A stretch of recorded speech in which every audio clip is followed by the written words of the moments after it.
Hello, folks. Welcome back to the podcast. This is episode 40, and tonight I have one of my favorite former teachers and a track coach, Paul Hauge, with me tonight. How you doing, Mr. Hauge? Doing fine. Good, and I'm excited. This unintentionally happened this way. It is Teacher Appreciation Day, and what better way to celebrate that with one of my favorite teachers from high school. So timing couldn't have been better, even though I didn't plan it to be like that. So before we get to Mr. Hauge, I'm going to recognize my sponsors. I have 17 of them tonight that all gave to the Sanger Legacy Fund. So thank you to all those sponsors for giving and continuing the mission of the Sanger Legacy Fund. Those sponsors, the Brit Car, Truck, Bike, and Tractor Night Cruise, Ewing Funeral Home and Monument Company, Jay Hiscox of State Farm Insurance, Daniels Auto Collision, Nick Schmidt, Kelly Real Estate, Sidetrack Lanes, Wilson's Diner, Brit Food Center, Levi Dawn Trucking, Miller & Sons Golf Cars, the Brit Vet Clinic, the World with Nate podcast, the Original Saw, Mary Jo's Hobo House, Maury and Me, and First State Bank. I'm going to start with a few of those sponsors, and then we'll get going here. The World with Nate podcast is my first sponsor tonight. Nate Allison is the brother of a friend of ours here in Indianola. He has his own podcast called The World with Nate. He hits on a lot of great topics, and his goal is to help and inspire people. Nate is an Iowan who loves helping people reach their dreams. So check out his podcast. Once again, that's The World with Nate. It's on Apple, Spotify, and anywhere else you can get your podcasts. Follow him on social media. Mary Jo's Hobo House and Catering in Brit has been a huge West Hancock supporter for over 28 years now. Travel Iowa has voted the Hobo House as having one of the 10 best burgers in the state of Iowa. Visit Mary Jo's Hobo House for lunch and breakfast every day at 72 Main Avenue South. Call them at 843-3840. That's Mary Jo's Hobo House, Linda and Mary Jo Hughes, and they also cater. Levi Dawn Trucking is my next sponsor. Thanks to Levi Dawn, who we're going to probably talk about a little bit tonight here on some state championship track. His trucking company, I'd like to thank him for sponsoring the podcast. Call Levi at 641-860-0077 or look him up on Facebook. That's Levi Dawn Trucking in Brit. And then Kelly Real Estate has been in the business for 62 years, starting with Paul Kelly. Paul handed the business off to Steve and Deanna in 2017. Steve and Deanna have been involved with the business for over 20 years themselves. It's a great way to get to know people and get involved with the community. Kelly Real Estate this last year added Rachel Swanson to their team and their office manager, Nora Clark. So if you're looking for just the right starter home, the perfect forever home, or a unique fixer-upper, or even a transition into your retirement home, call Kelly Real Estate at 843-4102. Normally I'd do sports updates here at West Hancock, but I've been busy and lazy, I guess. And the only thing I've seen is that conference track meets are tonight. And I saw on Facebook from Katie Walk that the shuttle hurdle boys won the conference title. So shame on me for not being more prepared, but that's all I got in that category tonight. Reminder that the Sanger Legacy Fund was created to honor the late, great Coach Bob Sanger and his wife, Mrs. Linda Sanger. Please consider giving or continuing to give to the Sanger Legacy Fund at sangerstrong.com. You can set up recurring payments through sangerstrong.com if you'd like. Way back when, 10 episodes ago on episode 30, I talked to Dave Smith, aka David DeVaul. 20 episodes ago on episode 20, Kanawha coaching legend Rod Barkema. And 30 episodes ago on episode 10, John DeLeon. So I'll have those links to those podcasts posted on this one tonight on my social media. Make sure you check those out if you haven't gotten to them already. All right, Mr. Hauge. Like I said, I'm excited for this one. You were one of my favorite teachers. You meant a lot to me growing up. And just so happened to be Teacher Appreciation Day. So what a great way to celebrate that. So how's life treating you? What are you up to these days? Oh, things are going well. Just nowadays, I mainly do some subbing here at the high school or the middle school. Take care of the concessions from August to May. So got one more track meet to go, junior high conference boys track meet next Monday and a week from Monday. And then that'll be it for the year. And then we'll get ready for August. Nice. Football season. Yeah. That'll be here before we know it. I'm excited. Yes, it will. Yeah, how's subbing going? Has that been pretty good? All right. Most time kids are. I had some fifth graders kind of put me through my paces this afternoon, but yeah, I don't know who won, me or them, but it worked out. It's the month of May. It's Cinco de Mayo while we're filming this, and as a teacher, we always say if anything gets done in the month of May, we're doing okay. it may happen and it may not. So, That's right. yeah, it's one of those things. So, so we're going to backtrack a little bit and then get into your coaching career and your teaching career. Where'd you grow up? What was your family like? Were you involved in sports, or what'd you do leading up to coming to Brit and to Corwith? Well, pretty much grew up in the Forest City area till I was like 10 years old. We lived right in the neighborhood, right outside of Forest City. And then my 5th grade year, I think we moved to Fertile. So I call Fertile my hometown. We bought an acreage out in the country and owned that for 52 years, I think, 1966 to a few years ago. My parents passed away, and so my nephews and I, we sold it. I forgot it was this guy. But yeah, the house out in Fertile. Yeah, I was good. Okay. Oh, Brent Grove. There Brent Grove here from Brit bought the acreage and put a nice big machine shed there, and a new house, and so he's making it look a lot better than it did back in the day. That's so cool. Yeah, we lived out there with my mom and dad and older brother and a younger brother. A lot of horses, a lot of dogs, a lot of odds and ends livestock. Just kind of had an acreage, did a lot of things. I enjoyed farming things. Did a lot of work for farmers after school, in the summer, because we didn't have that much to do, our biggest acreage. And so I did tractor work and worked with a lot of livestock for farmers and things like that. So it was good. I always enjoyed agriculture. So that's kind of what I wanted to work with, those kind of people anyway. So worked at a little feed mill in town in Fertile when I was 16 in the summer. Kind of got my idea. I want to work in ag business areas. So that's kind of how. Yeah. You said your parents passed just a couple years ago? Yeah, 8-10 years now. Oh, okay. I remember them coming to the basketball games, especially over in Forest City. They would always point out where they were sitting 3rd, 4th row up on that side, kind of on the right side of the bleachers, I remember. Yeah, I got in a lot of trouble sitting on the Forest City side a lot. But I just serves you right. Go and sit with them because they didn't miss many ball games. Yeah, that's good. And 2 brothers, where are they these days? Are they in the area? No, they both passed. They both passed. Okay. So it's kind of, that's kind of nephews now, or myself kind of had things to do with acreage. So they all living in different places. So we decided to sell it. And Brent was wanting to come closer to this area. He used to work if I remember right, what Wendy told me, in the Ames and Boone area, but he works with the windmills, with some things, and he travels quite a bit. So we want to get more in this area and stuff. So that worked out pretty well. Yeah, it's nice to know that someone's taking care of the area. Yeah. Where'd you go to college then to get your teaching license?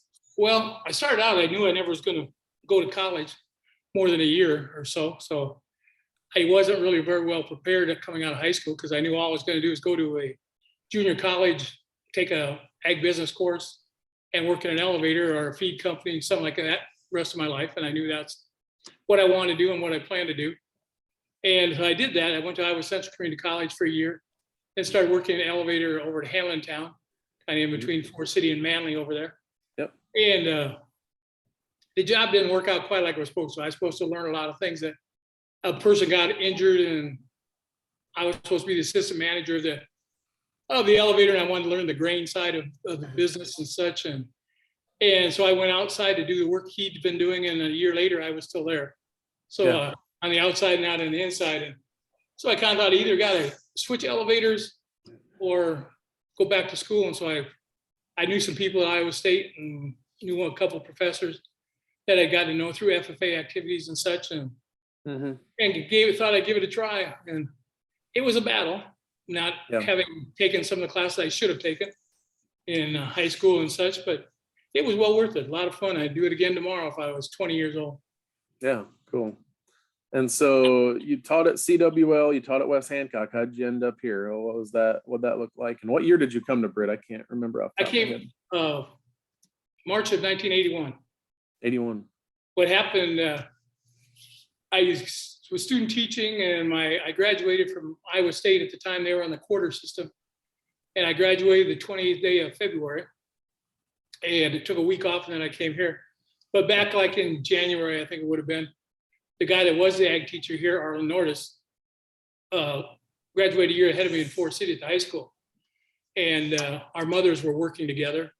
And so he knew kind of what I was doing and getting ready to do something. And they told him here, he was starting to do more farming, and he just got his grandfather's farm for the spring. And if he could find somebody to take his position, he could leave early and be ready to farm in the spring. And so he called me one day and said, hey, you're gonna teach. And I was graduating, and people told me don't take a job before the next school year starts. But if I don't take a job, I'm gonna get a job in ag business in March or April, and I'll never go back and try the teaching, and I want to give it a shot. So I came over here and interviewed with Ted Runyon and Jack Fisher one Friday afternoon, visited with them a little while, and Jack showed me around the school, and I'd been here for some sporting events over the years, but went around the school, and then Jack had to go take some middle school kids to a basketball game because the coach was sick that day, and visited with Ted a little longer, and he just said, if you want the job, let us know in a few days. And I went back and just thinking about things and thought, well, I'm going to do it. And the supervising teacher, I was student teaching in Milford, said, no, don't do it. He said, I did that, and it's not a good way to start things out. Yeah. I said, no, I think I'm going to do it. And I was in the teacher's lounge one day in Milford, and I told the teachers that I'd taken a job. And they said, where? And I said, Brit. They go, oh, you're going to be teaching with Al DeLeon.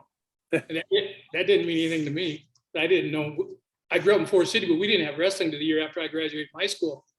And Al had taken a team over there one time, and I think it's sectional or something district, and came away with 10 kids going on to state and stuff. And they remembered Al DeLeon and wrestling very well. And then also kind of a goofy thing, I didn't remember his name till he came here one day. Richard Keith, who later was the superintendent here, was the wrestling coach and business teacher at Milford while I was student teaching. Oh, nice. When he came here for an interview one day, I thought, I know you. I couldn't figure out what. Then he gave his little resume of where he'd been, and I thought, okay, we were in Milford at the same time. So that was kind of an interesting deal there. And he would have been in Brit probably like shortly after I graduated. Was it like I don't really late 2000s, early 2010s or something like that, maybe? Yeah, I don't remember the years, but yeah, it was kind of strange that we'd been there at the same time, and then he came here as superintendent. So then I just came here and gave it a shot. And the deal was I'd finish out the year, and then they'd kind of see if I met their standards enough to keep me for the next year. Yeah. And I always knew I'd just be here a year or two, and then I'd be back in an elevator working for Land O'Lakes, selling feed, doing different things. And that's all it was going to be. I just wanted to try it and then move on. And the car never left town. Yeah. I just hung around the early years, early 80s, kind of the first round of the farm crisis. And farmers didn't have money. Companies didn't need to hire salesmen. And so it was just easy enough for me to stay here. And it was a good place to be and a lot of great people. And so I stayed here and haven't left town yet. Yeah, and we're glad you didn't, that's for sure. 1981, I showed up. Nice. Who are some of the other teachers that you have fond memories of from those earlier years leading up to, the end of your career? And don't worry about leaving people out. That's the problem. I thought about that today, thinking who might some of those, but both Bob and Linda Sanger, Jim Timmerman. I usually try to think about this, even though we changed classrooms. When I think about people who've been around, go up and down the hallway and think about what rooms: Dave Beach, Denny Brum, Al DeLeon, Bob Grangenet, Charlie Ashton, Roger Gelberg, Marge Weed. So if you're graduated from here 30 years ago or so, you probably know a lot of those names. So if anybody's listening, just a lot of really great teachers who, most of them, just kind of like me, started first job or a couple years somewhere else and came to Britain, and they retired after being here. And there weren't very many that left. It just in 81 when I came here, most all those people retired here. Yep. I had a lot of them too. I graduated in 2005, and I still had a lot of those names. Yep, just really great people. Wilfried, I don't know if I mentioned, because some of them you think about things, and I always think how I wasn't smart enough to spend some more time with Bob Grangenet because the way he taught was just so good, but I should have spent more time getting some ideas from him. And Charlie Ashman always liked to give me pointers on discipline, which I wasn't very good at, and things. And so I had a lot of good people. Dave Padderud was there too. Yep. And stuff. Yep. So yeah, just a lot of really good people. Jim Pauls. I was just gonna say, Mr. Pauls. When did he come to town? I can't remember. He was. I think Coach Sanger came. I think they say 68. 68. Somewhere in there, he and Jim Pauls were roommates over a period of a year or so before Bob and Linda got married.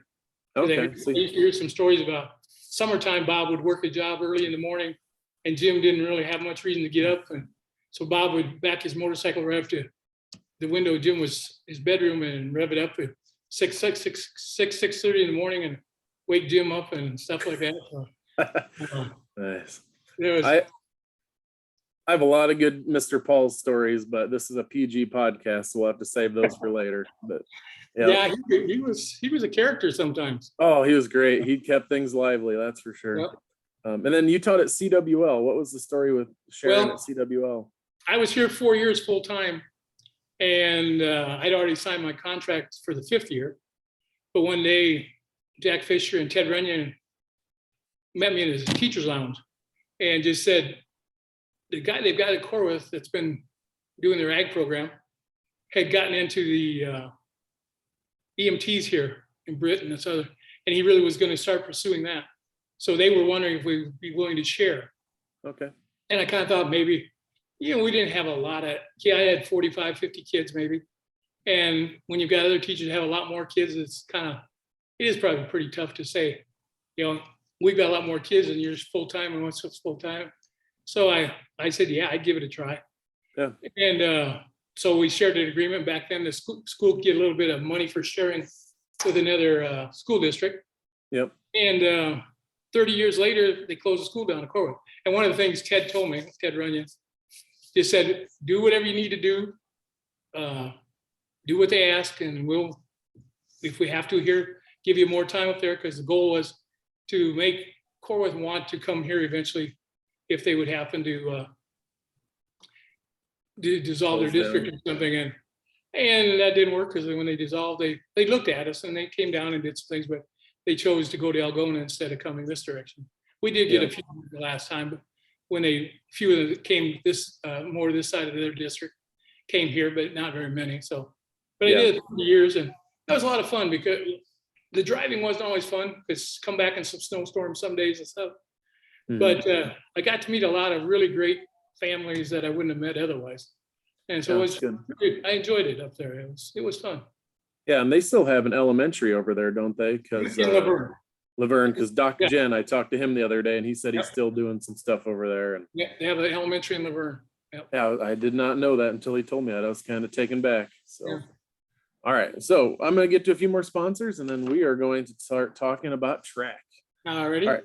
Miller and Sons Golf Cars is family-owned operation with over 50 years of business experience. Skip and Jim Miller worked together with their dad Monty until his passing in 1996. They're associated with Easy Go. Miller and Sons now calls in over 1,000 golf cars in 3 different states. Companies and courses are always extremely happy with their products, service, and honesty. This has resulted in double-digit growth each passing year. Based in Brit, Miller and Sons employs 18 full-time employees and 3 part-timers. The next generation is being trained as we speak to ensure long-term stability. For more information, contact them at 843-4132, email them at customerservice@millergolfcars.com, or visit them online at millergolfcars.com. That's Miller and Sons Golf Cars. Maury and Me sponsoring this podcast just for you, Mr. Hauge. Owner Melissa Miller. She's a West Hancock graduate, the daughter of Skip Miller, another one of my sponsors that I literally just read off. Maury and Me sells home-style dog treats baked all natural, and they're gluten-free with 0 preservatives. If your dog is more than just a dog, visit MauryandMe.com. That's M-O-R-E-Y, MauryandMe.com. Melissa, again, sponsored the podcast to say hi to Mr. Hauge, and she also is doing it in honor of her mother, Sherry Miller. The Original Saw Company is one of my newer sponsors. They are the leader in American-made radial arm saws, crosscut power saws, and beam saws. They also offer accessories such as extension tables, measuring and clamping systems, dust shrouds, and miter saw stands. Original Saw's product line includes items for both the hobby woodworker and complex automated industrial settings. Sister company, Williams and Hussey Machine and Tool, manufactures and sells molders and accessories for making custom and stock moldings and trim. Original Saw provides, through Jones Machinery, a preventative maintenance and repair service of wood and metalworking machinery throughout the Midwest. You want to know more about the Original Saw Company? Check them out at originalsaw.com. Jay Hiscock, State Farm Team in Brit, is a proud supporter of West Hancock and the Sanger Legacy Fund. They can help you with all your insurance needs, including auto, home, life, farm, business, and renters insurance. For a free quote or review, give Jay or Lindsay a call at 843-3563. Go Eagles, and thanks again to Jay and company for sponsoring most of these podcasts. And then another long-term sponsor is First State Bank in Brit. They take pride in their community-based values, and they want to be your bank. They take pride in serving the Eagle Nation communities. They can personalize your banking products to meet the needs of your busy life with free internet banking and their mobile banking app with mobile deposit. Try their bill pay services as well. First State Bank backs the Eagles 24/7, just like their service to you. First State Bank, whether it's personal, business, real estate, or ag loans, they have the products to serve you best. That's First State Bank in Brit. All right, well, first of all, track. How'd you get into coaching with Coach Sanger? Looked like 1987 would have been your first year coaching track. How'd that come to be? Well, when I first got here, I went to most events because I've always been single, and so I didn't have much to do in the evening. So I drive to wherever the track meets were, the football games, basketball games. And I guess Coach always saw me around and stuff, but he came to me one day and just said, I think Coach Perkins was going to stop being the assistant, if I remember correctly. And he just said, have you ever thought about coaching? Well, I really wasn't an athlete in high school. My brothers ran track and played basketball and did different things. And he just said, would you be interested? And his main concern was, he said, if I don't get an assistant coach and they make me do it by myself, I probably will never get an assistant coach back. Yeah. And so his whole, he just wanted somebody to be there with him to help out and do things. And he was willing to take me on, I guess, because I didn't know much about that. And at that time, I don't believe we had any coaches outside of high school faculty at that time. So he was looking for somebody on.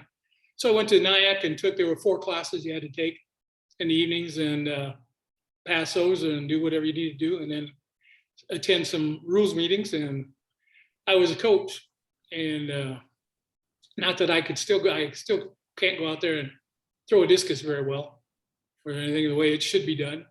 But his goal was to find somebody so that he always had an assistant coach. And so if I left, then they would hire another one. And that was his hope and things. But I started with him and did some things, and he was always kind enough not to say, never asked me to leave anyway. So I guess I did.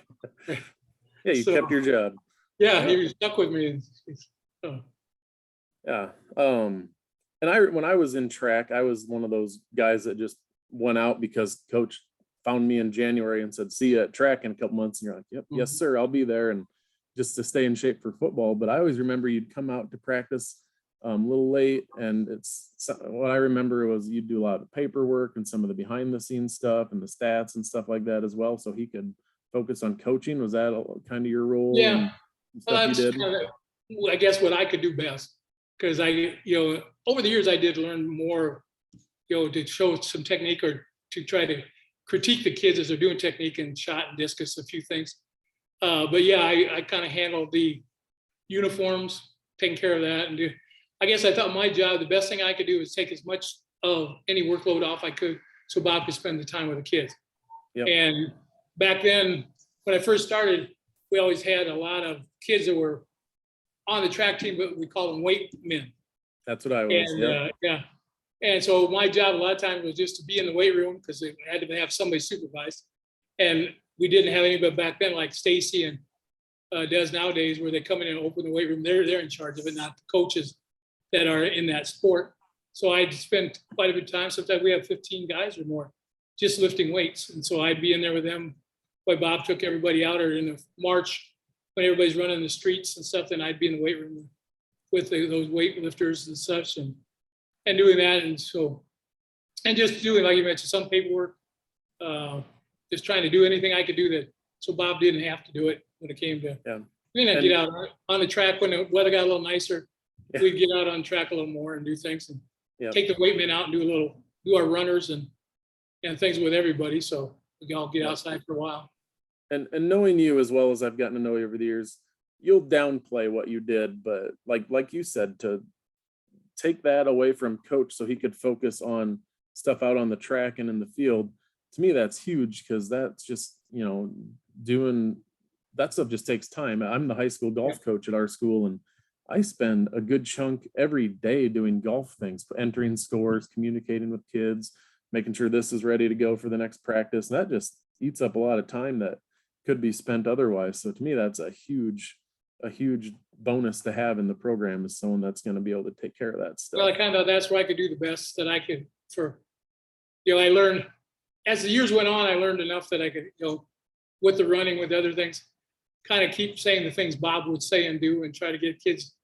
But it took me a little while to realize, even though my brothers ran track, some of the intricacies, just different things about track that I wasn't aware of, and didn't get in my mind how you, during practice, what you're trying to do. And with our repeat 200s, which nobody liked, or repeat 600s, which the distance kids didn't like, different things and what times they should be run at.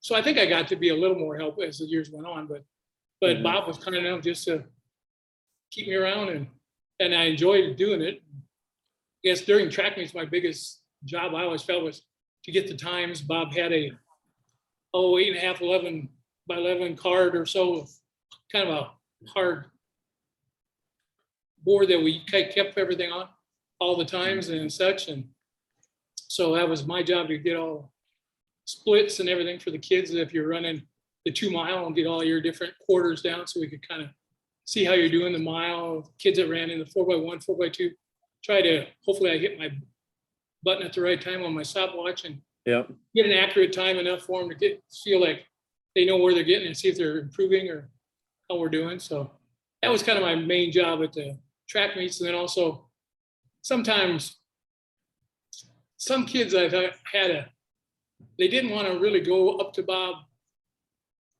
personally.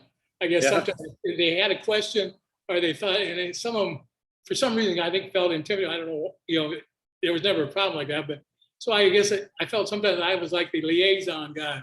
They come to me and then ask, especially at track meets, what about coach? I don't know if I want to if I can do this race or this or that, or some things. And then kids get to realize what's the difference between being a little bit tired and injured. We never wanted to run anybody that was injured, but once in a while they see a little pep talk. And I wasn't the best pep talk, but I'd make sure Bob knew what they were thinking and got to them, and everything usually worked out well. So yeah. Oh, I get it. You say sometimes you might be intimidated by Coach Sanger, because my freshman year of football, our first day of camp, I had to go to him to get bigger or smaller shoulder pads. And Mr. Boozman, I went to him because I'm like, I'm going to go to him and not Coach Sanger. I'm terrified of the man, because he was a legend. And he goes, well, you need to go ask Coach Sanger. And the look in my eyes must have said something, because he kind of smirked at me and he goes, nope, you go. And I started, Coach Sanger, nothing, keeps walking. Coach Sanger, nothing, keeps walking. I finally yell at him so he can hear me. And he turns around and goes, why are you yelling at me? And I bought like, oh no, made the guy mad already. And he just, sometimes didn't hear the best. But I definitely was like, yep, I'll go to somebody else at first in that first year or so. So I get that. But so you guys had a lot of success together. 1992, you guys won a state title together. What do you remember about that 92 team? Well, I guess here's where sometimes I didn't understand things as well as I should have, because I don't remember me having a feeling that this was a state championship group. I even taking times at all the meets, I don't really remember that. But we were getting ready to go one Saturday morning. I think we were headed to Clear Lake for what they call the last chance relays. And we were all waiting down by superintendent's office at the north end of the building, and it was raining. So we were waiting to see if they're going to have it or not. And they got called off. So coach says, please just send everybody home. And coach, let's go up to We3 and have coffee. And it's, yeah, that's fine. And we're just sitting up there talking, and two things came. Like, I don't know why I remember this one. We were writing something down, and he was, and he asked, how do you spell sophomores? And I just went SOPHMOR. He said, I really think there's an O in there between sophomores. And I think, so I've always remembered that I was wrong and he was right, because there is an O in there. Stuff, but we're just sitting there talking, and coach could take the information he had. And I don't know if we were on the pink sheets at that time or not, but he had information enough, whether we're doing what called the pink sheets, where everybody, you sent your times into the state. Yep. And they every once a week they send you written on pink paper who the top 24 were in each relay, each individual event things. And coach could put that information together really well. And he says to me, if we can score 35 points, state meet, we can win it. And I hadn't even thought about where those 35 points are going to come from, but that's what he said. And then I believe 92 was when we were 2 points behind Belmont in the conference meet. But when the meet was over at state in Des Moines, we were 2 points ahead of Belmont in the state meet. But I had something I was going to say. But anyway, just going down and things. And it was only a boys meet back then. We weren't co-ed. So it was a Friday, Saturday meet. And on Friday night, we had 0 points. But we had qualified 4x1, 4x2, the different events. Nathan was in the 100. We had a couple guys in Jeremy Dawn, Chuck Christians in the 200. We qualified what we needed to qualify, or what we could, and had 0 points. And we stayed at the Bavarian Inn, and I had a little Brit connection because Vinny Kopacek owned it, who's from Brit. And that's where we were staying at that time. And coach got them to even, they don't usually make breakfast, but they made breakfast for us the next morning on Saturday when we left. And we get down there, we got 0 points. And when the 4x4 is over, at the end of the day, we had 35 points. Exact number that he said. Yeah, it was. But he did tell me that a week and a half earlier, we could score 35 points. And back then, things were different also.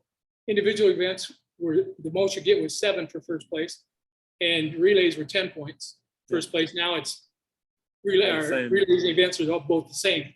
But back then, 7 points was the most you get on an individual event. And so we finished up there and had the 35 points and a state title. Nice. And yeah, that's crazy how he knew that exact number. Yep, and I can still see him turn around into me because he's sitting a row or two below me. And Belmont had a place in the right place for us to beat them at the meet. And he turned and, just as kind of realizing what was going on, turned around, congratulations, and shook hand. That was pretty neat because I'd never been involved with a state title type team or anything like that. And it was really a fun event. Yeah, it's pretty neat. Yeah, and speaking of a hotel and state track, I have to tell this story because I talked to Kevin Sanger the other day. He said when he went down to state with you and his dad, it was him and just one other guy, and I'm forgetting who the other guy was. It was just him and one other athlete. Said the 4 of you stayed in a hotel together. And I said, how was that? And he goes, I wish I knew the other guy's name. He goes, we didn't sleep a wink between Hauge and my dad. They shook the walls of that place, and we're both sitting there looking at each other going, how are we gonna be ready to throw or run or whatever tomorrow? He goes, that was an experience back in, I think it was 88 probably was his senior year.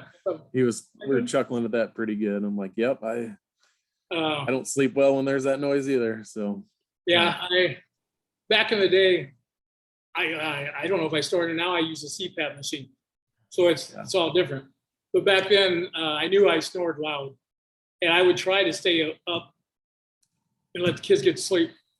Because I remember one night a shoe come across the room at me, because for somebody back then the coaches and the kids stayed in the same room. And then after that a little ways, we always had our own room. and stuff, but we weren't doing that anymore. But Shoe came across there. I mean, I think Chad Ryburn's one that sailed that at me that day. But it was just hard to get sleeping there. Not much I could do about it because I'm worthless the next morning if I can get sleep. So yeah, we did snore a lot. That's exactly Well, and you just drift off naturally. You don't think about it. Like with my wife, she goes, "You were so loud last." I'm like, "I was awake most of the night." She goes, "No, you weren't. You slept a lot." Like it just happens, you don't think about it. Yeah. So Kevin, we had a good chuckle out of that the other day. We were chatting about a future podcast. Yeah. So state champ in 92, 95, you guys were runner-ups. What do you remember about the 95 team? Not a great lot. I tried to look up some things because I went over and looked at one of the trophies, the football trophy from 96.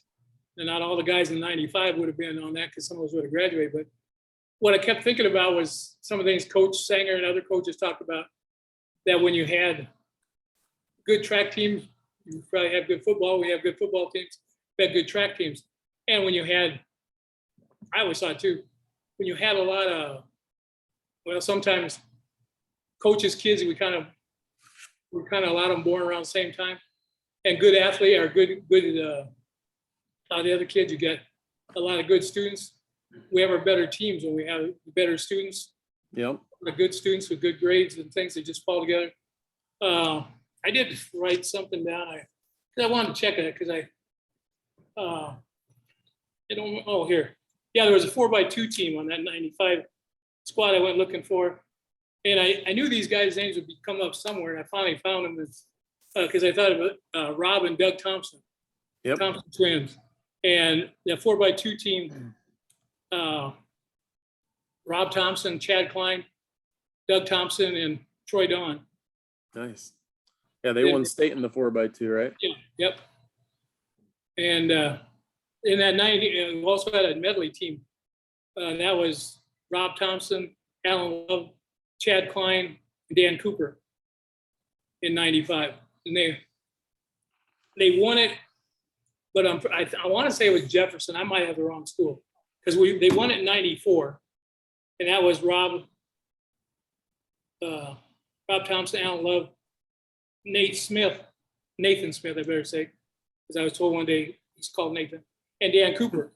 And they won that one in 94. And in 95, the team out ahead of us, we came in second, but the team ahead of us, their quarter miler cut too soon. They got disqualified. And we did win it 2 years in a row, 94 and 95 both. Oh, nice. That I kind of remember because I was looking for, I think I started thinking about names. I was trying to find Doug and Rob Thompson and Dan Cooper, trying to figure out where, because I knew the quarter miles he ran because he anchored those a couple times, and the quarter mile on the medley relay and his hurdle times and stuff, 400 hurdles were good. And so some of those kids I started thinking about them. I'm glad you asked about it because I was on your note there and I wanted to go look up, and I started seeing some names that I'd kind of forgotten. Some I knew I should find somewhere, other than like Alan Love, I'd kind of forgotten that he did a lot of sprinting for us. Yep. Enough years pass, and it's a lot of athletes, a lot of students. It's hard to keep track of everybody, and I'm already at that stage in my career. Yeah. So other state champions that I found: Ricky Whipple, the 1990 state shot put champion. The 1991 team won the 4x1. The 92 team won the 4x2, and then the other ones. But the one that really stands out, Nathan Smith, won 4 straight 2A titles in the 100-meter dash. What do you guys remember about going through that stretch with Mr. Smith there, winning all 4 of those titles? Well, what I wish I had is, and then probably somebody's got video, I wish, like sometimes you see on movies where they put a collage together or how this started here and progressed, because I guess I did see this coming. Coach Sanger probably did easily see this coming out. It's going to take another great athlete to beat him. But I'd like to see a progression of that freshman, sophomore, junior, senior year, and how it went. I guess the one thing I think about that day, that 94 or 92, nobody in the state of Iowa had ever won 4 consecutive years in any event. Never in the history of Iowa track. And thinking of Corwith, we had Randy Thompson up here, Corwith, and he and Nate were in the same age group. They were both freshmen, graduated the same year by seniors. And Randy runs down in Class 1A and wins his 4th title. So the first kid ever, really. 5 minutes later, give everybody a chance to get out of the way and take their pictures and stuff. Nathan runs down the track. So you got 2 in 1 year. Go to Saturday afternoon. Tim Dwight runs a 200 open and wins it 4 times.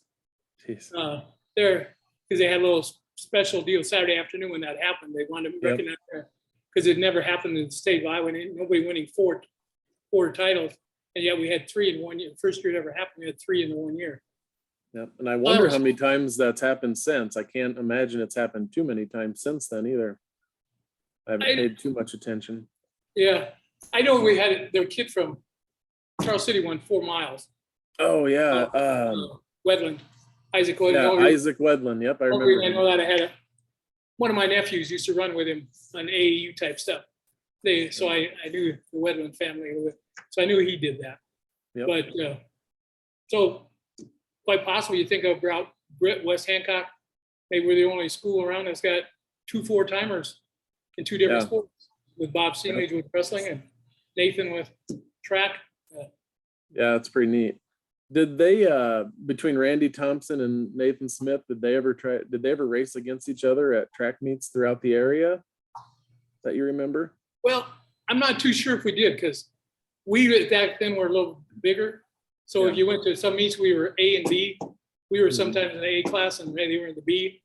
At Drake Relays, they ran against each other a couple times and stuff. But I don't really know. I don't really know if we did out here so much on local track meets. I remember there was a kid from Algona, Garrigan, I think what. No, okay. Lance Hall, maybe was his name. Another one really good one in fitness. But he was in our class, so at state meet, Nate had to beat him. Who do you think would have won, Thompson or Smith, if they got to race each other down at state? Who do you, in a one-time race, who do you think would have won? Well, they did run the Drake Relays, and Randy won a couple. I actually was looking at it, and I found, just compared their class, because they ran 1A, we ran 2A all it was 4 years. A couple of them, Nathan was faster, a couple of them, Randy was faster. Not running against each other, but in their classes. Yeah, just comparing times. Yeah, very comparable. Was there ever any fear that we would drop to 1A? Like, do you know if we were ever close to dropping? I don't know where the cutoff would have been, but when I was here for quite a while, we had over 210, 15, 20 kids in the high school. And now we're down to about like 150 or so in the high school nowadays. I don't know when we went down to the 1A class, what year would have been? My freshman year, we were 2A, and then we were 1A, 2002, 2003. But then there was a couple years where we went back up maybe in some sports. So yeah, probably in 90 through 93, that we probably weren't threatening to go down. But I could imagine some people fretting a little bit if that was a possibility, because that could have threatened that 4-year run. So. Yeah, that might have. Yeah, we definitely would have, because one of them, if we, by their senior year, if we both in the same class, one of them wouldn't have made it a 4-timer. Yeah, that would have been crazy. But they were fun to watch. Oh, I bet. A lot of competition. Did you or Coach Sanger ever coach the pole vault? That ended in 1989. Was that ever a part of the program? I definitely did. But yeah, we did. It's not ended. So then Monty Eccles pole vaulted when I was Coach Sanger. And I think my memory, and I didn't get to look back far enough. I really think Monty, I know he vaulted at the state meet, and I think 12 foot 6 inches was his height on that. And I can't remember how he place wise, but there was a Monty Eccles. I don't know if we had anybody else pole vaulting or not. Okay. You just wonder, like, not too many people actually did that event. There was always, just a couple here and there, it seemed like, from my research, and I didn't know if it was like, good luck, go do what you can do, or did you guys study that? I think Coach actually did it in high school. I think he said one time. He kind of did some of those things. But yeah, we did have it for a while. Yeah. Yeah, that event just intrigues me because I watched it at college down in Central a few times. I'm like, oh man, that thing could go very wrong in a hurry if you didn't do it just right. There's a lot of when one of those poles splits, pops, it's like a gun going off, and you just hope the vault and the poles go different directions, so nobody gets stuck with a pole. Yeah, just like the javelin throw. I'm like, man, they didn't think that event through very well. They're just like, let's just throw some big jagged stick in the air and hope no one gets stuck with it. So, yeah. All right, I broke this up into two chunks, 1987 to 2000, and then here in a minute we're going to do 2001 to 2015. But I'm going to get to a few more sponsors and let Mr. Hauge catch his breath. I want to thank Nick Schmidt for sponsoring tonight's episode. Nick's a 2000 West Hancock grad. Wanted to give to the Sanger Legacy Fund. So thanks again to Nick for sponsoring a lot of these episodes for me. And then Sidetrack Lanes in Brit is also sponsoring a lot of podcast episodes.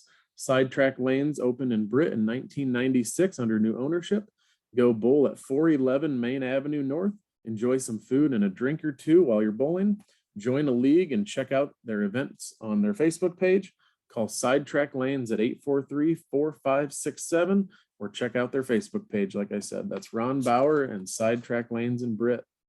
And thanks as always to the Brit Car Truck Bike and Tractor Night Cruise Nights for sponsoring over 30 episodes of the podcast. Jared Winger and company run these great events. They take place on July 20th, August 17th, and September 21st. Those are all Wednesday nights. Jared also owns Mojo Productions. He's lived in Brit for over 15 years now and does a lot of good things for the community. The 5th annual event has free kids activities. Trophies are presented for all categories and a $1,000 award is given out at each of the shows. You can't beat free admission and great food and drink from Brit vendors only. Check out the video that's on their website. That's BritCarCruise.com. And then my longest sponsor, Michael and Breanne Ewing, probably one of your former students. Mike is a 1998 West Hancock grad. They own locations in Brit, Kanawha, Clarion, Belmont, and Dow's. His family's been privileged to care for the communities of Brit and Kanawha since 1977. You can find him online at ewingfh.com or on Facebook. Give him a call at 843-3839 or 762-3211. That's Ewing Funeral Home and Monument Company. And thanks again to the Ewings. All right, so 2001 to 2015 was your last run of coaching track with Coach Sanger. You guys won a couple state titles together in this run with some of the guys I went to high school with. These guys were sophomores and freshmen when I was a senior. That would have been the 2007 and 2008 track teams. Talk about Josh Willert, Brady Wilson, John Mallon, Colton Harms, Levi Dawn, one of my sponsors, Dan Kruger. I'm just kind of spitballing here off the top of my head. Talk about those state title teams you guys coached. Well, 2007, and here again, me not looking numbers over real well, but coach always, by now I'm sure we were on Quick stats. Yeah, that's what, thank you. And coach looked at all those and stuff, and he always gets a good idea, who's going to pull kids out of certain relays to do, where can they get their most points, and that's what he always looks at. And now we're at a co-ed meet now instead of district. So we're Thursday, Friday, Saturday meets. Yep. So it would have been a Wednesday night, the last practice we had in 2007. We're walking off, the kids have left the track, and coach and I are walking off the track and across the football field. And coach says to me, if we don't win a state title this weekend, somebody needs to kick my butt. And, I guess, so then I knew how serious it was. Because I, be honest with you, I knew we were doing well all season stuff, but I really don't look at that stuff like he puts it all together all across the state, the teams we would be competing against. And went down, and the guys definitely took care of business. The couple of Jake Carlson and 110 highs, the shuttle hurdle, like you mentioned. One of those groups, and I'm assuming it's 2000. I don't know if 2007 was the first year of the shuttle. One of those 2 years, because they had the state record for a while. Yeah, we had it for a day. Yeah, so it must have been 2007. I'm not sure. Yeah, because we were on both years. Let's see, who do we have? John Mallon, Brady Wilson, Paul Gunther, Jake Carlson. would have been 2007. I looked that up. And we had it, the first prelim ran, and the kids set the record the first day. On the finals on Saturday, I think it was Ricefield beat us by just a smidgen. So they were first and we were second in that group, I think. One thing I thought, each year that I was helping coach that we won the state titles in 92, 2007, 2008, our shot putter got third. Nice. Each year. All 3 times. So it was Rick Sanger, 92, Colton Harms, 2007, and Dan Kruger in 2008. All were third place winners in shot put. But coach didn't give me any idea how many points he thought we score this time around in 2007, but I did put it, we did score 54 points. That was a state record at the time as well for a couple of years, wasn't it? That I don't know. I want to say for 3 or 4 years, that was the state record points scored in like Madrid with Steve Perkins being an assistant. I think they broke that a couple years later. Well, yeah, because now everything was relays and individual were all 10 points for winning. Yep. Seven back to the other thing. And now a kid could run 4 events. Yeah. Back when we talked in 92, you had to be that combination. In order to be in 4 different events, you had to run 3 events and do a field event, or do 3 field events and run 1. You couldn't run 4 events. So like Nathan and all our sprinters and distance kids that were really good, they could only run 3 events. Yeah. And so that's kind of where we always stuck with, you couldn't get them in something else in a field event. But like Nathan, some of the sprinters, Bobby, even though they could run down the runway real fast in a long jump, he didn't really care for that too much. And that's the long jump was really a kid's thing. He always felt sometimes some of the kids got hurt a little bit there instead of hard on legs and such. But those guys just compete and run hard. And I know occasionally we'd have a few meets all year long. Once in a great while, I should say more now, where some guys kind of took a day off or kind of didn't put out the maximum effort. And I got in a couple of meetings, asked to be in coach after a meet one night or some nights, and come in and want to have a little visit with some guys about, making sure you put your full effort in every night all the time. And the kids did that for coach, for the team. They were willing to really put out there. And once in a while, you just need to be reminded a little bit that, you got a little bit more there than you can give, or, get in the right frame of mind, get yourself prepared and get ready to go. I was trying to think, 2008, one thing that we had coming back on the shuttle hurdle relay, we had Levi and Brady and Jake Carlson. But so who would that be? Paul Gunther. Yeah. He had graduated. So we needed another person. And we had a young man who coach thought could do it, but probably didn't do many more things. But his senior year, he kind of decided he didn't really care to put track in his springtime events. And so I got talking a little bit more to him, and he did come out, and that was mainly his event. He didn't do a lot more than that, but I don't go after we won the meet that night or that afternoon, walking off the track at Des Moines, I just kind of looked over and I said, you kind of glad now you came out for track and spent the time with us? And because they won that meet, and he was a good big part of the shuttle hurdle that made it. So sometimes coach would have to twist a few arms once in a while and get them where they needed to be. And one of the things he didn't like, and I don't know if this young man would have done it, coach always disliked kids that were track people that only went out for golf to goof around. And it wasn't only West Hancock kids. He heard kids from other schools that finally just said, hey, one thing coach always told kids, track is not an easy sport. Mm-hmm. You're going to work hard. It's going to help you in everything else you do, but track is not an easy sport. And when you hear from other schools around and say, we're looking for this kid to be out next year for like a Garner or Belmont or somewhere, and then they say, well, he went out for golf. And then they say, well, he's nothing more than a pain in the rear for the golf coach because they're just out to have fun. They're not out to be competitive. Golf on the school's dime. Yep. Yep. those kids are always, that irritated coach a lot. You know, if you could be of help to the team, if you're a good golfer, go out for golf. That didn't bother me, but they don't go out for golf just to kind of make less of their team and stuff. That always bothered him quite a little bit.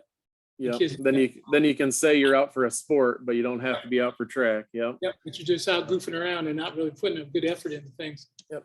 So you might have more info on this than I can remember, but the 08 team, the 07 team dominated. You guys won by 18 points, I think. 08, it came down to the 4x4. And I think it was us and West Lyon, if I remember right. And it was something like this, and correct me if I'm wrong. We needed to either finish ahead of West Lyon or 1 or 2 spots behind them or something like that. But if we were 3 spots behind them, they would have gotten us by a point, I think, or something. Do you remember that a little bit? Well, what I did look that one up. That 4x4 group was Jake Carlson, Levi Doan, Ethan Kroneman, and Josh Willard.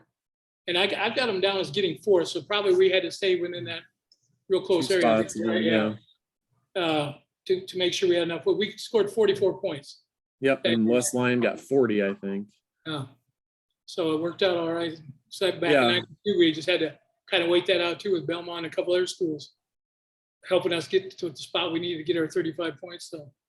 So it's always sitting on your hands and putting your thumbs and so hoping it works out right.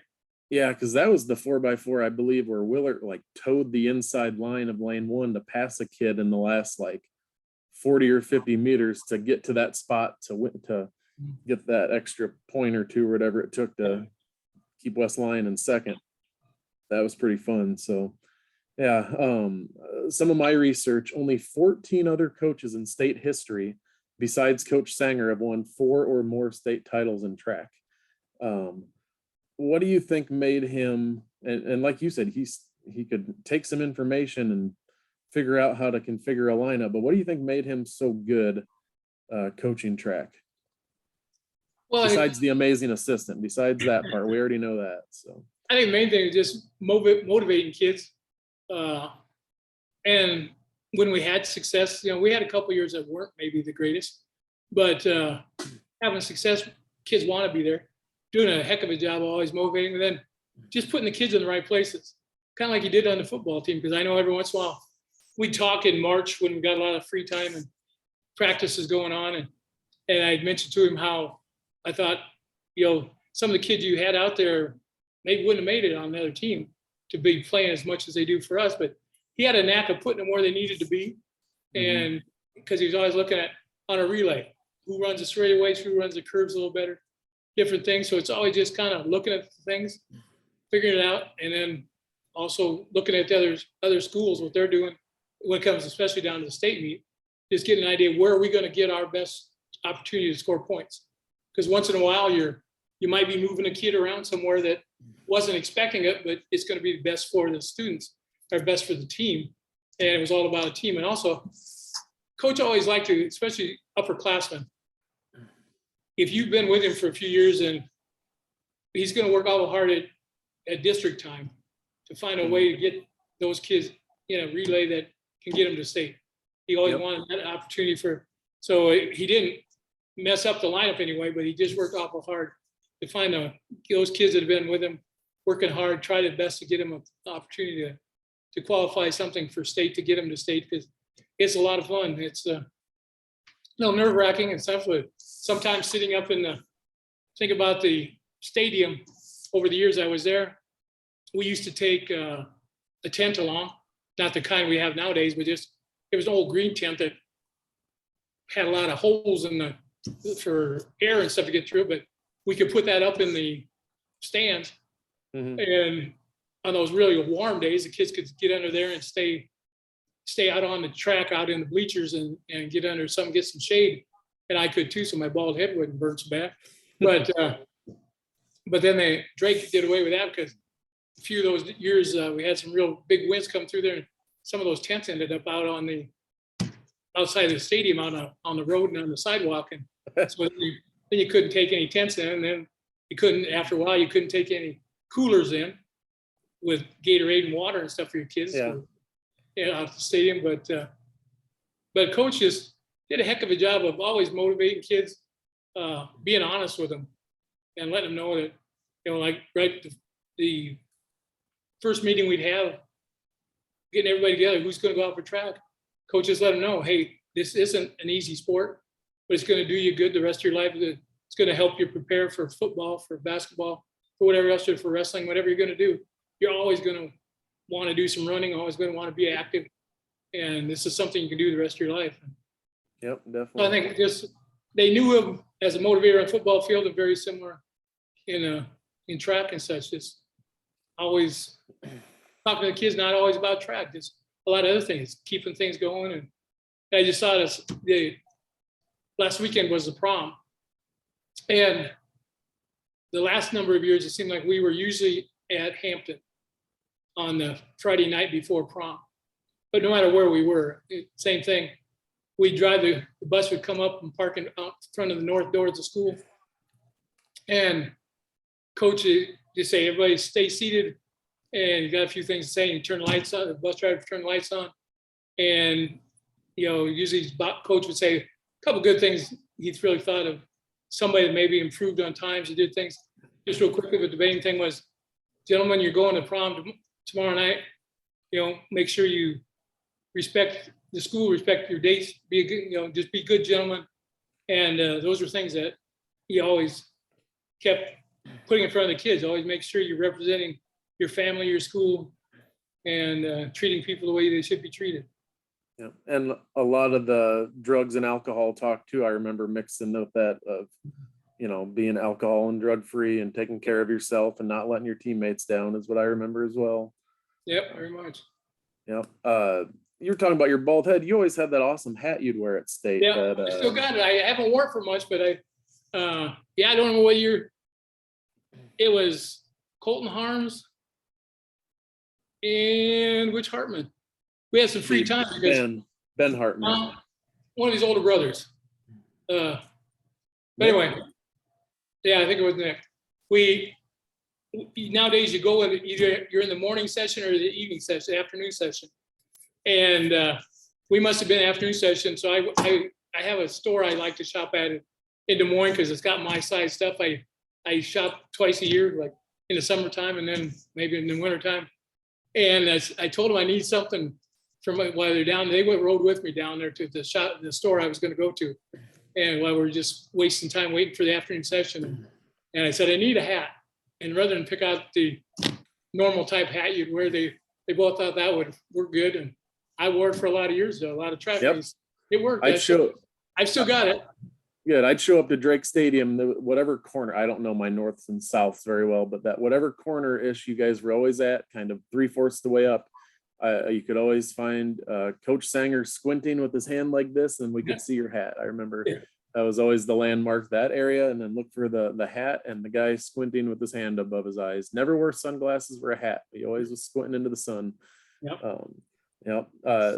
Question for you and about Coach Sanger, possibly. You would send us on runs down, I think, what was it, 3rd Street, the long road past the park. Did you guys always just assume we were just doing our running, or did you assume we made some pit stops and we're doing dumb stuff during practice? Well, I don't know, but he would get in the car every once in a while and go out every once in a while and check on things. Yeah, so we never got caught then. That's good. Yeah. Well, I think I heard of a couple guys who maybe stopped by Casey's a time or two, or some of the Casey's used to be where Brady's got his chiropractic clinic now. So I heard a few of those things. But yeah, oatmeal cream pies we'd be eating on the way to or on the way back. And then Chad Olson was a classmate of ours. He lived on that street in it's like a white house on the right side of the road, and he played video games 24 hours a day. We'd stop in there on our run and play a quick game of Mario Kart with him or something. And then, all right, if we stay too much longer, they'll get suspicious. We better keep going. We can't go to Casey's today.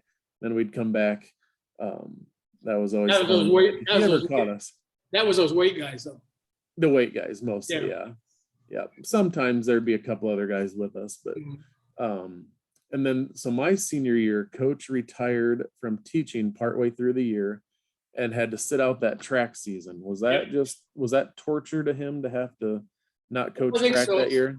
Yeah, because he was told, because he told me, they told him that the IPERS people that you can go to all the track meets you want to go to, but don't let anybody catch you coaching.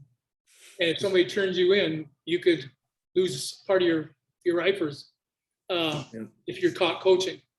And so he was there, and it was hard for some of the kids not to go over and, you know, say some things or do that. But I don't think nobody ever turned in, but he didn't either, because Sean Mallon and who did help? I can't remember. I can't think of his name right now. Young man, he's only here for a year or two.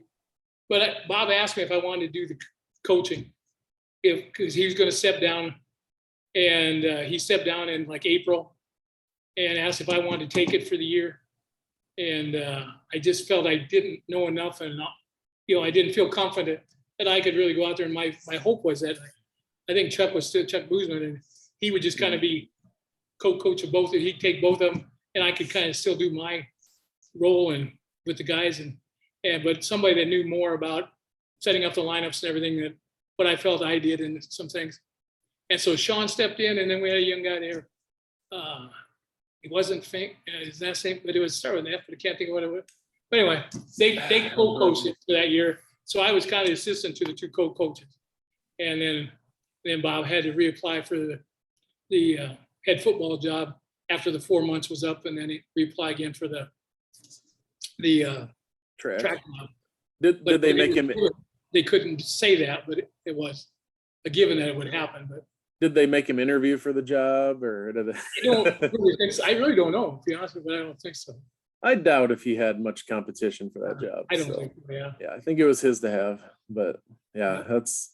I just remember I didn't go out that year because I was a senior, and I'm like, well, I'm done with football. I'm not going to go out for track. Coach won't be there anyway. He still was not happy with me at all. I don't think he talked to me for a few days at school after that. When he's like, why wouldn't you? And I'm like, well, I'm done with football. He didn't care.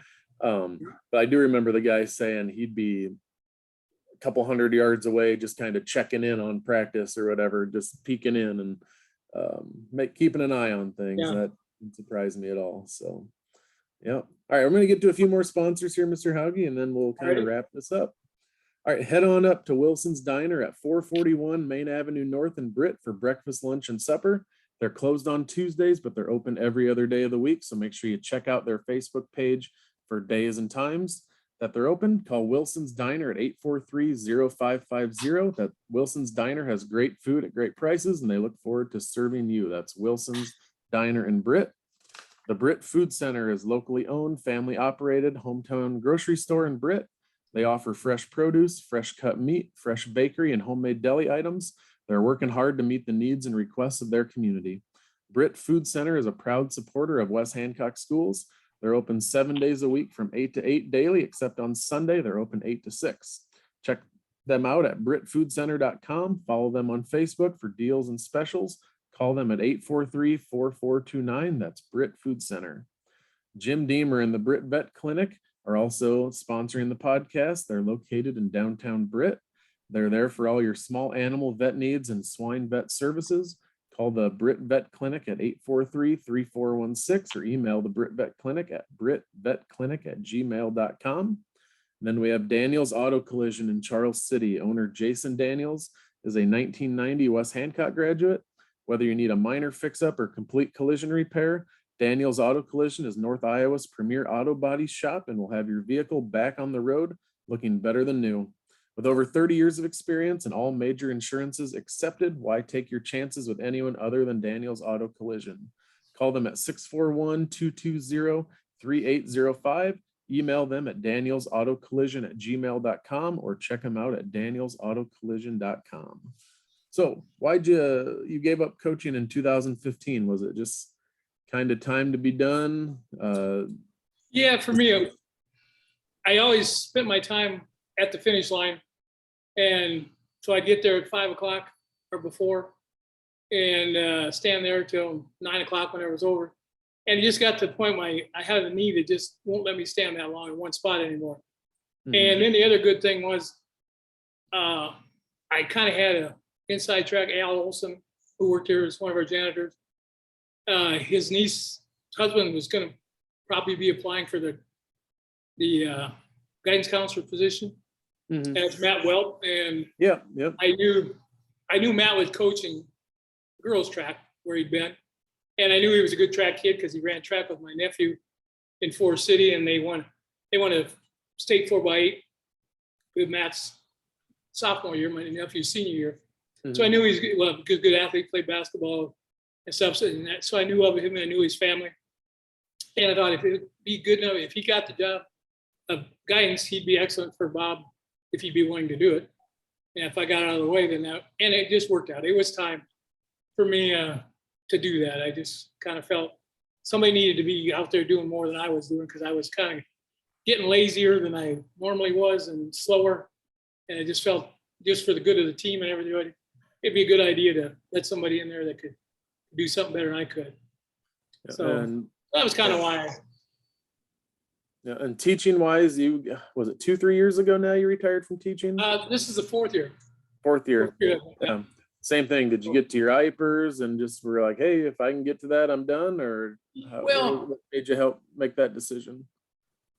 Again, that too. I was just getting to the point where I wasn't doing some things right, kind of with my own health and stuff, and I was taking it pretty easy here too in a way.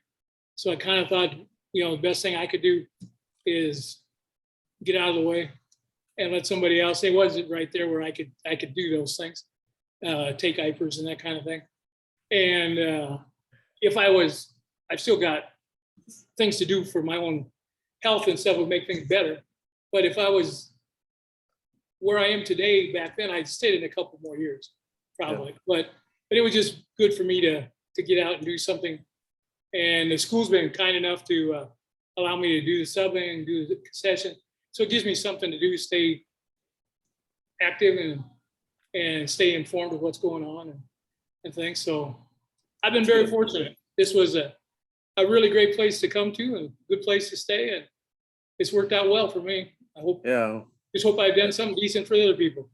Always. You know what? I'll never forget that night you took us and about 6 or 7 other seniors to that restaurant in Belmont. Udders? Is it called? Cattleman's back then. Cattleman's. Udders is in Knoxville, down where we live here. You took me, Nick Hartman, Chad Eisman, Jordan Reuter, Amber Hildman, a couple others, as kind of a senior treat type thing. Yep. And I used to take a lot of seniors each year. I'll never forget Jordan Reuter's eyes when he was looking at the menu and he was going to order a burger or something. And you're like, no, get a steak. And he goes, what, I can? He goes, I think he was looking at the price tag and you're like, no, you get it. And he was, that made his year, I think, that he was so happy. So just stuff like that you did for us was pretty awesome. And I always enjoyed your classes. The immature kids in us, horticulture class, when you would show us what a V crotch on a tree was, I apologize, but that probably set us back a couple days on your lesson plans because you said the word crotch in there. Dumb high school kids, of course, just laughing and thought we were hilarious. But we always had a lot of fun in your class and we learned some good stuff and I always had a good time. So what were some of your highlights of your teaching career that stand out to you? Well, I guess with athletics, even though I only coach this, but shortly after getting here, Coach DeLeon would allow me to be in the wrestling room when they had wrestle-offs, different things. He just gave me free reign to come in when I wanted to. Coach Sanger, I don't know exactly how it happened, but somehow I got helping John Swenson film all the games. Yep. And I think Terry Barton kind of said that he was here as assistant coach in football when I first got started. And back then when I helped John, it'd take 2 of us to carry all the equipment you needed to film a game. Now you take one little camera and no big deal, but fits in your pocket. Just those guys letting me be parts of the teams, being around the teams. Because then we'd come in the locker room, the multi-purpose room right after football games. It was always fun to be there and part of when they win games and stuff and talk to the kids and congratulate them. And so I guess just people to let me help out and let me be around it. It's just been always meant to be a lot to me. The teachers I've taught with have treated me well. school, the communities, it's been a good thing. Yep. And besides me, who would you say your favorite student was in all your years? Well, that's what I kind of was looking at, thinking I could tell off my thought. I did actually write down a bunch of names, thinking when I saw that on the list you gave everyone. And then I started thinking, how do I do that without? And then I started looking at the list and I said, all the people I put down first were guys. Then I started thinking of all the girls that have been, so it'd be, I guess some of the things I enjoyed doing. And some of our summer activities was raising the hogs. And then eventually we got into raising quite a few sheep for a while, going to the county fair and stuff with, 10, 15, 20, 30 kids sometimes, depending on how many wanted to get involved in the hogs and the cattle, sheep, showing things. We kept hogs out to Bob and Linda Sanger for 3 or 4 years before we kind of wasted their building. It kind of broke it down and couldn't be used anymore. The number of hogs we put out. So just people letting us do that, and the kids being involved with things in the county, with the fairs, the state fair, the county fairs, our tractor drives, things that kids enjoyed. Years ago, doing some more community service. I always thought that was good because I wanted the kids to be involved with the community, get out and do some projects and put some elbow work into elbow grease and stuff into the community and be proud of where you're from. So those I think are the biggest things. Yeah. One of my favorite memories was, I don't remember what class it was, but you took us to the old elementary school where you stored all the FFA fruit and cheese and stuff because it was cold in there. And that was our elementary school where we grew up, and we knew it was eventually going to get torn down. So you took us there to help load stuff up, and you're like, okay, because we were itching to go see our old classrooms and explore. And you're like, all right, guys, go 20 minutes, whatever it was. But when you hear me yelling for you to come back, you come back. We went down to that basement, down the hallway of the old lunchroom. We found some old crawl spaces. We might have been like underneath the old playground at some point. There was all these spaces. And we're like, there's no way we're going to hear Hauge yell at us to come back. And sure thing, about 20 minutes later, we hear you yelling for us to come back. And we're like, holy cow, his voice travels, because we were all over that place. I just remember that. We used that 1 year, yeah. Yeah, that school building was something else. So it was fun to go explore and see our old kindergarten loft and the lunchroom and the swimming pool and stuff. So I used to spend a lot of time in the swimming pool with the wrestlers on the weekends, and some of them that got injured and stuff. Yeah, that was fun. Yeah, that school is pretty neat. So, all right, we're going to wrap it up here. Thanks again to my 17 sponsors for tonight's podcast. That's the Brit Car, Truck, Bike, and Tractor Night Cruise, Ewing Funeral Home and Monument Company, Jay Hiscox of State Farm Insurance, Daniel's Auto Collision, Nick Schmidt, Kelly Real Estate, Sidetrack Lanes, Wilson's Diner, Brit Food Center, Levi Dawn Trucking, Miller and Sons Golf Cars, Brit Vet Clinic, The World with Nate Podcast, The Original Saw Company, Mary Jo's Hobo House and Catering, Maury and me, Melissa Miller, and First State Bank. Next up on the podcast schedule, I have the 2011 and 2012 girls basketball players, Steve Kelly. I'm going to do another one with Nate Schreur, Josef Smith, straight from the University of Iowa football, and then Dave Padderud, a guy you mentioned a little while ago. And since it is Teacher Appreciation Day, I've mentioned this already a few times, but a podcast I'm doing later this year. I'm going to do a non-sports one with a lot of former and current elementary teachers from that old Brit Elementary building. Mrs. Paula Kitchen, Mrs. Roxanne Savoy, Mrs. Mary Hildman, Mrs. McCauley, and Mrs. Farrell. So I'm really excited for that one. We appreciate our teachers just like you, Mr. Hauge, and I'd love to get a lot of people sponsoring that podcast to show their love and respect for those teachers that we had at Brit Elementary. So Mr. Hauge, thank you for all you've done for us and all you're still doing. I love you're in the concession stand, because that's kind of your place that you've put a lot of hours into. And one thing I forgot, if any of the old track guys do listen to this, I just think about Julie Gunther and her chocolate chip cookie. Oh yeah. We'd even at all our track meets, especially when Paul and Ashley were running, and then even after the kids were gone, if they were done with track, they'd still be waiting on our bus for us when we leave Des Moines and stuff. We've done a lot of those for a lot of years. Yep, she got me a bucket of them when I was passing out the football record books a couple years ago. She brought me an old bucket of them, and at Hobo Golf. So they didn't last very long out there with those guys, but they were amazing. So I'll bet. yeah. All right. Well, Mr. Hauge, we appreciate you and all you've done and all you're doing. And Well, thanks thank for doing this with me. Yeah, So, appreciate it. bet. Thank Go you, man. Eagles. You Bet. bet.